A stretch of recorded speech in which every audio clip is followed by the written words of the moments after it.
So Chapter 8 of The Mandalorian, the very last episode of Season 1, just aired, and it doesn't really seem like they saved the best for last. This episode was really good, and I'd highly recommend watching it before watching this video, as I'm going to be going into spoilers right away. So a lot of things were confirmed in this episode. The first one is that Quill is actually dead. Quill died in the last episode. In TV shows like this, you never really know if people die in scenes like that. It's possible, Baby Yoda could bring him back to life, or he's still just severely injured. But no, he's outright dead. The Mandalorian buries him at the very end of this episode. Another big moment is the Mandalorian's helmet is finally taken off, and we see what he looks like underneath. Also, we learn his real name. The reason his helmet is taken off is kind of a technicality, so no living thing can see his real face. But since IG-11 is a droid, so he's not a living thing, and he can look at the Mandalorian's face, and thus the audience can take a look at his face as well. Honestly, I would have preferred it if he kept his helmet on the entire TV show, just because it gives it more of a mysterious look and kind of lessens that impact from future stories regarding the Mandalorian and his code. But what's done is done. That is a very big moment, a moment I kind of disagree with, but that's just fine. So we get this amazing fight scene when IG-11 comes in on the swoop bike, or whatever you want to call it, what the stormtroopers had, and I've got to get to those stormtroopers as well later, and just starts wrecking shop in the exact same way he did in the first episode, all the while trying to protect Baby Yoda. And that gives everyone enough cover to figure out a way to get out of there.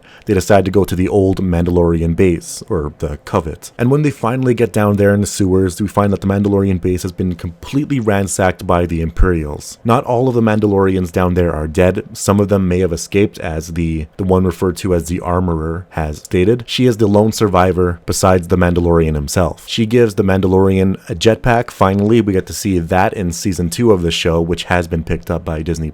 So that's going to be something really cool to look forward to. And I'm pretty sure the Armorer is still alive. She defended herself from a couple stormtroopers that were lurking in the sewers, and Moff Gideon didn't have a chance to send more down there before he himself was taken out of the sky later on at the end of the episode by the Mandalorian, when he finally got to put his jetpack to use. But they only get out of the sewer when IG-11, I'm pretty sure it's 11, or it is 88, I'm getting confused at this point, one of those droids activates his self-destruct to take out the oncoming trap at the very end of the sewer. I honestly didn't expect that IG-11 droid to get destroyed so soon. I thought he was going to be a major part of this group, and the group is just going to go on adventures together, but nope, Quill is dead and IG is dead as well. I thought Moff Gideon was a really great villain. This is how you do a good Star Wars villain. They've got to be quiet and seethingly evil. They can't be like Kylo Ren or any of the generals in the First Order, because they just scream a lot and they just seem like they're very wimpy. Moff Gideon is a lot more menacing, I'd say. Now, the most interesting part of this episode is all the stuff concerning the Jedi and how they view the Jedi. Because in ancient Star Wars history, the Mandalorians and the Jedi have fought each other. They're not exactly friends. So of course, they would refer to them as Jedi or sorcerers,